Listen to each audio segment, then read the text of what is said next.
उस पे मुख्यमंत्री जी ने आज कहा है कि 5 तारीख को जो है वो सैलरीज प्रदेश के सभी कर्मचारियों को मिल जाएगी और 10 तारीख को जो है वो पेंशन रिलीज़ हो जाएगी। उसके पीछे जो उन्होंने तर्क दिया है कि कुछ परसेंटेज उसमें जो है इंटरेस्ट लगता है, जिसकी वजह से सालाना हमको 36 करोड़ का और महीने का करीबन 3 करोड़ का जो है वो घाटा हो रहा था। उस दृष्टि से इस निर्णय को लिया गया है।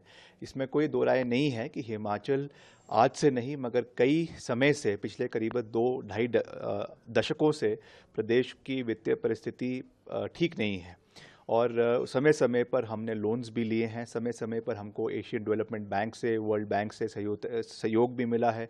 केंद्र सरकार से भी समय समय पर, चाहे वाजपेयी साहब की सरकार रही, चाहे पूर्व में डॉक्टर मनमोहन सिंह जी की यूपीए सरकार रही, उसमें भी बहुत से बड़े बड़े वित्तीय पैकेजेस प्रदेश को मिले हैं। इंडस्ट्रियल पैकेज प्रदेश को मिला, जिसकी वजह से हमारे इंडस्ट्रियल एरियाज़ में फार्मास्यूटिकल सेक्टर बहुत बड़े स्तर पर प्रदेश के अंदर कार्य कर रहा है। तो ये सब चीज़ें हुई हैं, मगर आज निश्चित तौर से एक फाइनेंशियल संकट थोड़ा सा प्रदेश में ज़रूर है और ख़ास करके जो हमारा रेवेन्यू डेफिशिएंट ग्रांट्स प्रदेश की कटी है, उससे भी हमको नुकसान हुआ है, क्योंकि पहले करीबन 12,000 करोड़ रुपए मिलता था। अब 15वें वित्त आयोग के सिफारिश की वजह से वो मात्र 3,000 करोड़ रुपए रह जाएगा। वैसे ही जो हमारी बोरोइंग कैपेसिटी है उसके ऊपर भी कैप लगाया जा रहा है।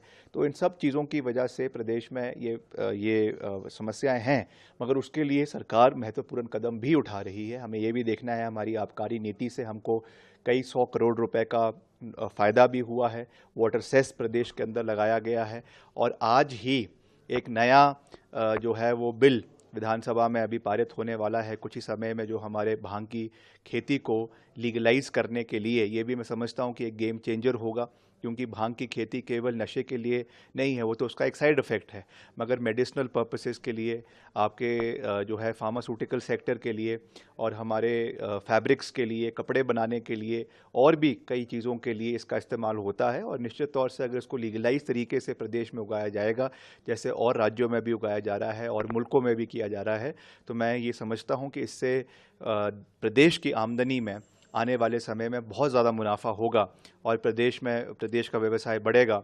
ये हमारा पूरा विश्वास है।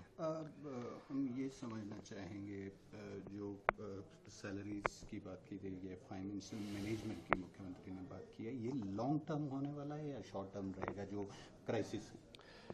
देखिए, कुछ तो ऐसा है जो रिकरिंग है। मैंने जैसे कहा कि पिछले 2-2.5 दशकों से चल रहा है, बट इस पे मजबूत कदम लेना, मुख्यमंत्री जी ने इस पे पहल करी है और वैसे ही कुछ स्ट्रॉन्ग मेजर्स भी लिए हैं, चाहे वो बिजली से संबंधित है, सब्सिडी से संबंधित है, चाहे वो बसों में फ्री ट्रैवल ऐसे लोगों को था जो उसको अफोर्ड कर सकते थे। वैसे ही हेल्थ केयर में हिम केयर योजना प्राइवेट हॉस्पिटल्स में बंद करी गई है, हालांकि डायलिसिस के लिए उसको शुरू रखा गया है। बहुत क्रिटिकल इल पेशेंट्स हैं उनके लिए शुरू रखा गया है और हमारे गवर्नमेंट अस्पतालों में उनको शुरू रखा गया है।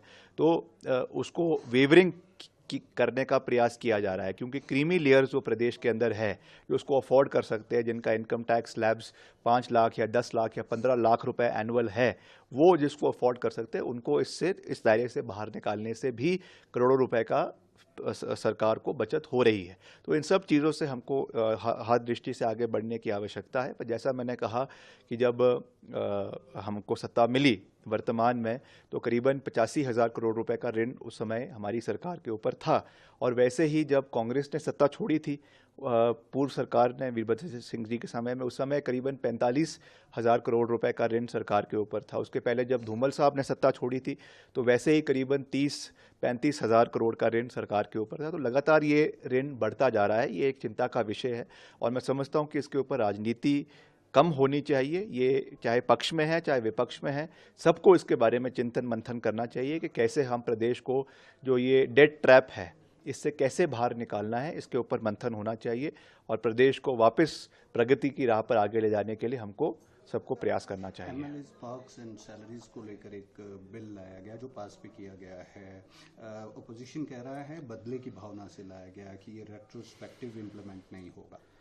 नहीं, देखिए, मुख्यमंत्री जी ने इसमें अपनी स्थिति स्पष्ट करी है कि जो पीछे पूरा घटनाक्रम हुआ, उस तरीके का घटनाक्रम भविष्य में ना हो हिमाचल प्रदेश के अंदर, उसके लिए एक डेटरेंट है, उसके लिए ये निर्णय लिया गया है कि इस तरीके की सुविधाएं उनको नहीं मिलनी चाहिए जो पार्टी के साथ गद्दारी करते हैं या जिन सिंबल के ऊपर चुनाव जो है इलेक्ट किया गया और बाद में किसी न किसी कारण से उन्होंने पार्टी को छोड़ दिया, उसकी उस चीज़ को एक संदेश देने के लिए इस चीज़ को लाया गया है। इसका कोई इलविल नहीं है, कोई पॉलिटिकल एजेंडा के साथ इसको नहीं लाया गया है, मगर आने वाले समय में इस तरीके की राजनीति हिमाचल के अंदर ना हो, उसके लिए इसको उस प्रयास में इस बिल को हमको देखने की आवश्यकता है।